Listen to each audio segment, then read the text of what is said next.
Imagine losing your job, then your house, and ending up on the street. Sounds far-fetched? For thousands in Ontario and British Columbia, it's reality. Let's break down how this happens and if your city could be next. Here's a shocker for you. Homelessness in Ontario and BC has jumped by over 30% in the last decade.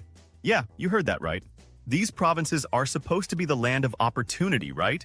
Fancy condos, tech jobs, and all that jazz. But take a walk downtown and you'll see a different story. So what's going on? Well, we're about to dig into some pretty wild stuff. It's not just about drugs or mental health, folks.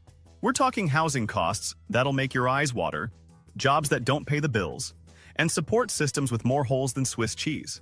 Stick around, because your city might be next in line for this mess. You know those housing prices I mentioned? They're not just high, they're stratospheric. Think about this. The house your parents bought for pocket change in the 80s? It's now worth more than you'll make in a decade. How did we get here? And why are so many Canadians priced out of their own neighborhoods? Let's break it down. In the last 10 years, housing prices in Ontario and British Columbia have gone through the roof. We're talking increases that'll make your head spin. In Toronto, the average home price has more than doubled since 2011. Vancouver? Even worse. It's like someone strapped a rocket to the housing market and lit the fuse. Now, you might be thinking, but wages must have gone up too, right? Wrong. While housing costs have been doing their best impression of a space shuttle launch, wages have been stuck on the launch pad. The gap between what people earn and what homes cost has turned into a canyon. It's like trying to buy a Ferrari on a bicycle budget. Here's a fun fact for you. In some parts of Ontario and BC, you'd need to save every penny you earn for over 20 years just to afford a down payment on an average home. 20 years! You could raise a kid and send them off to college in that time. But why is this happening? Well, it's not just one thing. It's like a perfect storm of housing chaos. First off, we've got foreign investment. Turns out, Canada's real estate is pretty attractive to international buyers. They're snatching up properties like they're going out of style, driving up prices for everyone else. Then there's speculation. You've got people buying homes not to live in, but to flip for a quick profit. It's like the housing market has turned into a giant casino, and guess who's losing? Regular folks just trying to find a place to live. And let's not forget about supply and demand. Cities like Toronto and Vancouver are growing faster than builders can keep up. More people wanting homes plus not enough homes equals prices that'll make your wallet cry. Now, I know what you're thinking. This is all fine and dandy, but what does it have to do with homelessness? Well, everything. When housing costs go up but wages don't, people get squeezed. They're forced to make tough choices. Do I pay rent or buy food? Do I stay in my hometown or move somewhere cheaper? Let me tell you about Sarah and Mike. They're a middle-class couple in their 30s, both with decent jobs in Vancouver. A few years ago, they were saving up for a house. Now, they're struggling to afford their one-bedroom apartment. They've thought about moving, but their jobs are here, their families are here. They're stuck between a rock and a hard place, and they're not alone. More and more people are finding themselves in this situation. One unexpected expense, one job loss, and suddenly, that roof over their head isn't so secure anymore. It's a slippery slope from there to couch surfing, and for some, to the streets. And here's the kicker. It's not just affecting the usual suspects anymore. We're talking about middle-class families, young professionals, even people with good jobs. The housing crisis is turning the idea of homelessness on its head. It's not just a problem for other people anymore. It could happen to anyone. Now, you might be thinking, if people are working, how can they be homeless? It's a fair question, and the answer might surprise you. In some parts of Canada, even a full-time job doesn't guarantee a roof over your head. Let's take a closer look at why punching the clock doesn't always pay the bills. Welcome to the world of precarious work and the gig economy, folks. It's like musical chairs, but instead of losing your seat, you might lose your home. In Ontario and British Columbia, stable, well-paying jobs are becoming as rare as affordable housing. We're seeing a shift from traditional 9-to-5 jobs to part-time, contract, and temporary work. It's like trying to build a house on quicksand. Good luck staying stable. Remember when Canada was known for its manufacturing sector? Those days are fading faster than your favorite pair of jeans.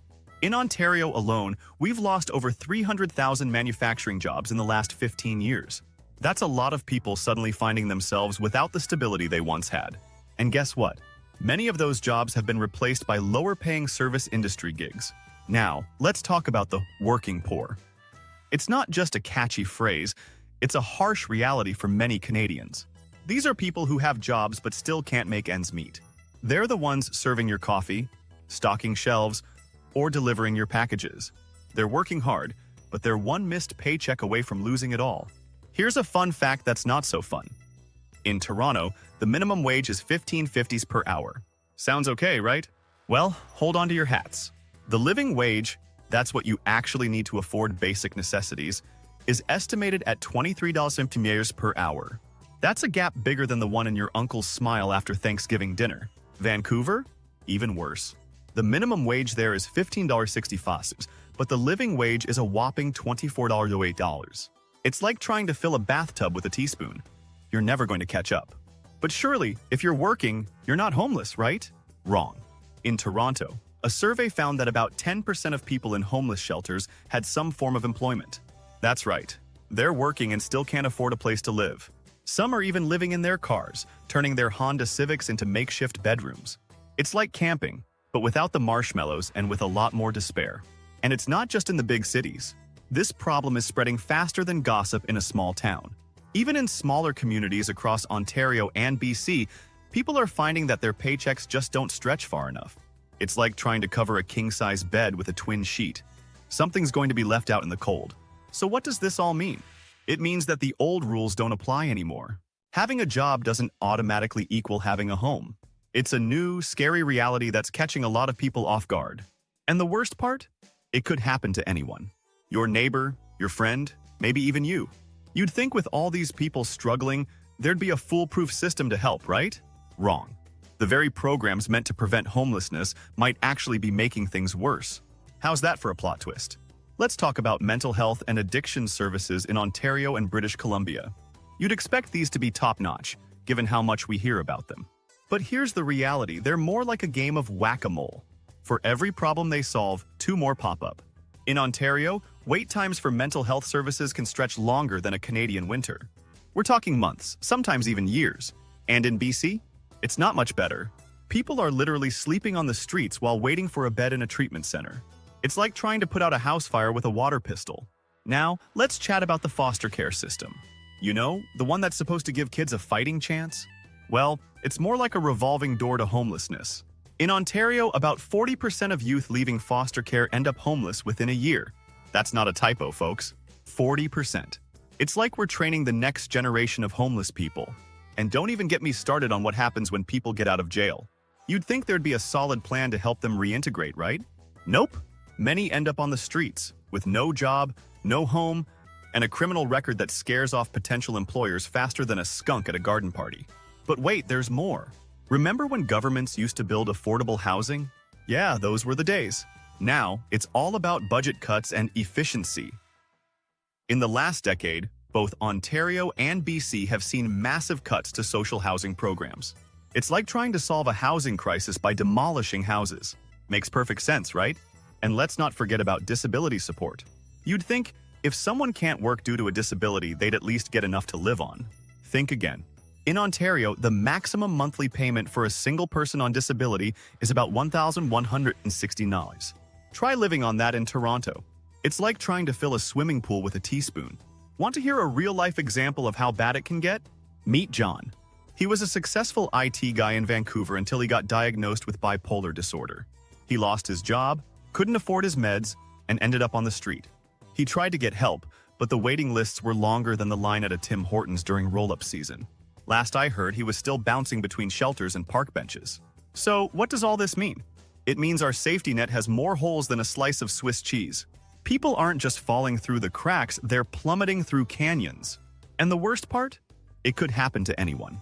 Your neighbor, your coworker, maybe even you. All right, folks, let's break this down.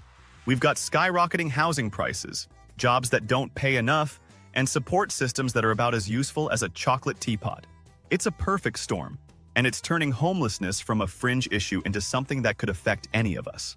Think about it. Your neighbor who just lost their job? They might be closer to homelessness than you think. That friend who's struggling with mental health? They could be next. Heck, even you might be one bad break away from trouble. So here's the million-dollar question. If things keep going this way, what's going to happen to our cities? Are we looking at a future where tent cities are as common as Tim Hortons? It's a scary thought, but it's one we need to face. Because if we don't, we might not recognize Canada in a few years.